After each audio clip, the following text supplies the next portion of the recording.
राजस्थान के पूर्व उप मुख्यमंत्री पूर्व प्रदेश अध्यक्ष टोंक विधायक सचिन पायलट पहुंचे पाली।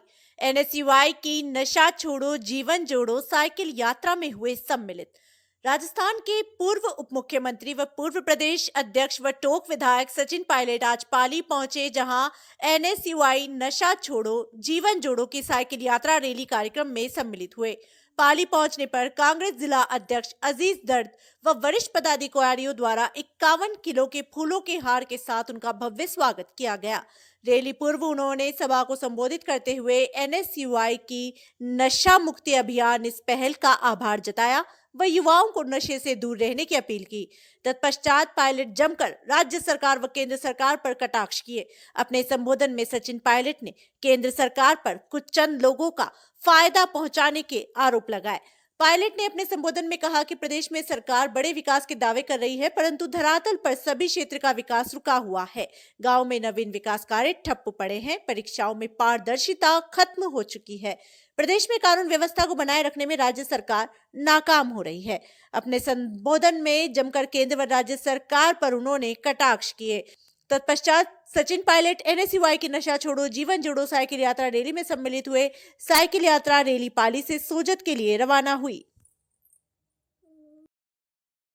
तो लोग इस मुहिम में काम कर रहे हैं। मुझे खुशी है कि एनएसयूआई ने, जो छात्रों का संगठन है, अक्सर हम लोग देखते हैं एनएसयूआई के हमारे साथी विश्वविद्यालय में चुनाव है, कॉलेज में चुनाव है, ज़्यादातर ये चुनावों में अपना भाषण देना, चुनाव लड़ना, टिकट मांगने में व्यस्त रहते हैं। लेकिन एनएसयूआई की एक जिम्मेदारी और भी है। उस कच्ची उम्र में जब बच्चे निकलते हैं और उन लोगों तक, उन नौजवानों तक, जहाँ तक कभी कभी आप और हम नहीं पहुँच सकते, वहाँ तक उन छात्रों तक संवाद बनाने का काम एनएसयूआई कर रही है। और विनोद जी ने जो शुरुआत करी है, ठेठ जैसलमेर से लेकर जयपुर तक एक मुहिम को लेकर कि नौजवान पीढ़ी को हम लोग जागरूक करें, उनको बताएं कि जीवन में इस उम्र में अगर हम नशे की लत में पड़ जाते हैं तो खुद का भी नुकसान है, परिवार का भी है, समाज का भी है। और ये एक ऐसा मुद्दा है जिसपे परिवार के साथी लोग बातों को छुपाते हैं। अगर कोई बच्चा बच्ची इसमें लत में पड़ भी जाता है तो बड़ा मुश्किल होता है घर वालों को उसको स्वीकार करना, उस लत को छुड़ाने के लिए डॉक्टर के पास जाना, केंद्र के पास जाना या कुछ सहायता मांगना, और ये अभिशाप पूरे परिवार के लिए बन जाता है। और इस प्रदेश देश में ये हकीकत है, बहुत से सैकड़ों बच्चे बच्चियां इस लत में पड़ रहे हैं। पहले ये शहर तक सीमित था, अब गांव ढाणियों तक भी इस नशे के पदार्थ को, सेवन को अक्सर हम लोग देखते हैं। मुझे खुशी है कि एनएसयूआई ने ये बीड़ा उठाया कि जागरूकता पैदा करने के लिए, लोगों तक पहुंचने के लिए, उनको सुनने के लिए ये लोग साइकिल यात्रा निकाल रहे हैं। और मुझे विनोद जी ने बताया, जब से शुरू किया था, मैं कल 21-22 फरवरी को आपने शुरू किया जैसलमेर में, तब से लेके अब तक 15,000 बच्चियों को उन्होंने शपथ दिलाई है कि नशे से दूर रहेंगे, अपने जीवन में इससे बचकर रहेंगे।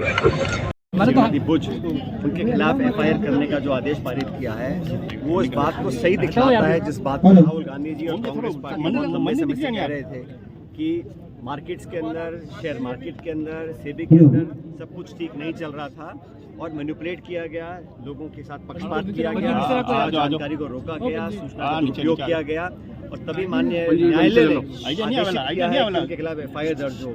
तो ये आर्थिक विसंगतियां जो हैं, ये आर्थिक अपराध जो किए हैं, ये अब जग जाहिर हो रहे हैं। मुझे लगता है कि सरकार की, केंद्र सरकार की जो नीति का निर्माण हो रहा है, वो चंद लोगों को फायदा पहुंचाने के लिए हो रहा है, चाहे वो शेयर मार्केट हो, चाहे वो प्राइवेटाइजेशन हो, चाहे बैंक के लोन हो, चाहे बैंक की लोन माफी हो, इन सभी पर चर्चा होनी चाहिए।